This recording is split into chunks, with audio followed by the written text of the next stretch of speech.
Hey everyone, welcome to Princess Gay. I'm your host Connie, and today we're here with episode 3 of Kid Cosmic. It's been a couple weeks. We just didn't get to it last week, so we're getting back to it now. So don't worry, we're getting to more of it. You don't have to keep reminding me. I but I mean, hey, if you're reminding me, that just means that you're excited for more of this or for getting back to Sympho Gear after. Either way, it just means you're excited for more reactions to more stuff, and I appreciate that. But last time we had a really good episode with La Niña Gigantica. We had a giant 4-year-old. And it's like the concept in superhero media and everything, and I would consider this superhero media. The concept in superhero media of a person like being able to gigantify, it is a thing, and it's been a thing for a long time. And this is an interesting way to have it done, having this 4-year-old girl have the ability with this ring. And now the grandfather also has one of the power rings, so there's only one left, and it's presumably going to go to Alien Tom Kenny. But I guess we'll have to see for sure. I feel like they're setting up for a lot for the future. They're at the moment they're kind of just getting the squad together. I'm excited to see where this goes though. So far, like with the first 2 episodes, it's been pretty fun, pretty enjoyable, and like I said with last time when starting this and everything, it's been a good way to also take a break from Sympho Gear at the moment, just due to Sympho Gear having been just constant heaviness, and this being a little bit more of a breath of fresh air.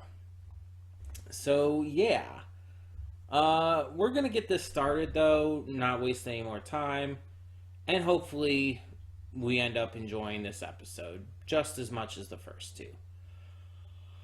So, when the screen fades to black, pause this redirect and go to the description below. Follow the link to the reaction, and after you watch it, come back here to the redirect and resume play. Because after it fades to black and then fades back in, everything from that point forward will be my afterthoughts and will contain spoilers to the episode. So, with that being said, thank you so much for tuning in, and I will see you at the reaction. And we are back, and we'll begin with spoilers in 3, 2, 1, now. I always knew cats had some kind of powers. Yeah. Seeing the future, not quite what I expected, but hey. Nothing wrong with that. This was the best episode yet.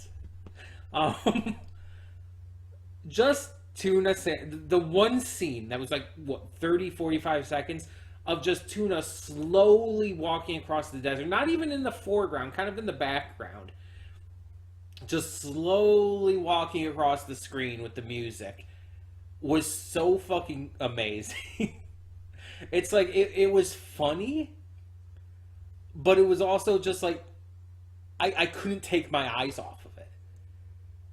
And it wasn't boring in the slightest. It was just like, I was just impressed by how they managed to somehow make that work. And seeing Tuna's journey to get to them and finding out that Tuna has a deep love for Kid because he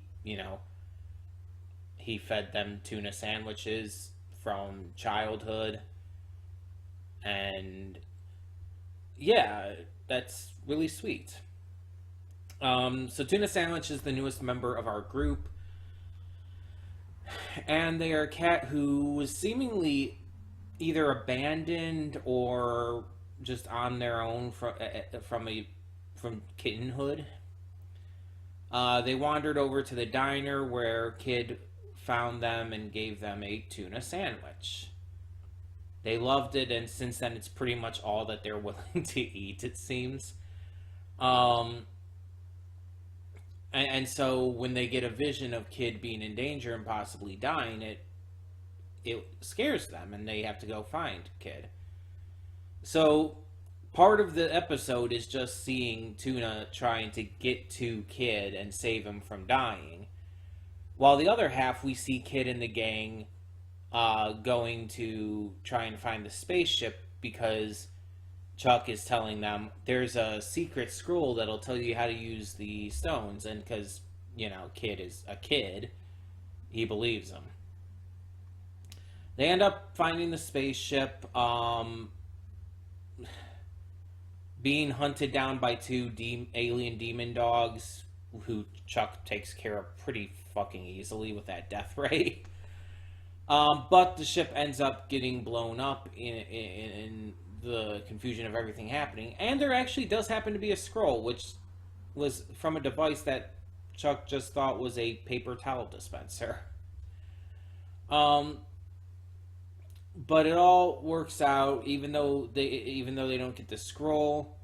Like, they escape mostly intact. Chuck is missing his lower half, but there's a joke there about, like, he's like, our species doesn't have anything important on our lower half anyways, and then there was a laugh after, and it's like, Jesus.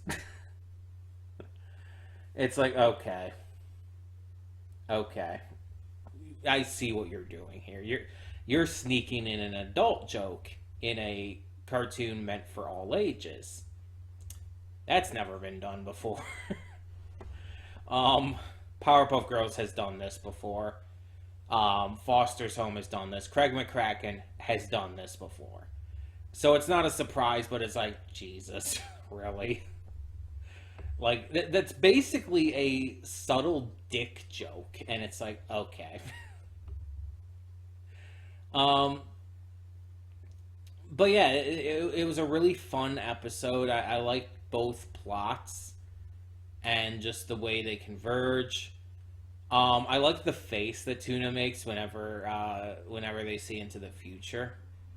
I just had a blast with this. I thought it was fun. It was a really good episode, and I'm just really excited to see where this continues to go. There's hints in this episode about a war that's going to happen in the desert, based on Tuna's last vision that we see. And yeah, obviously things have been building up to that kind of shit, so it's not a surprise or anything. But I'm just interested to see how this is gonna, again, go down. I like the way they're handling it, though, because again, like I said before, right now we're just kind of building up the team. We're setting things up, like pinning something up here, pinning something over here, getting things ready for when the main story really kicks off, for when it really just blasts forward and really starts to give us stuff that's going to be pretty fucking intense and pretty serious and probably even emotional. I could see this kind of going in a similar direction as other modern cartoons like Owl House, Amphibia, stuff like that.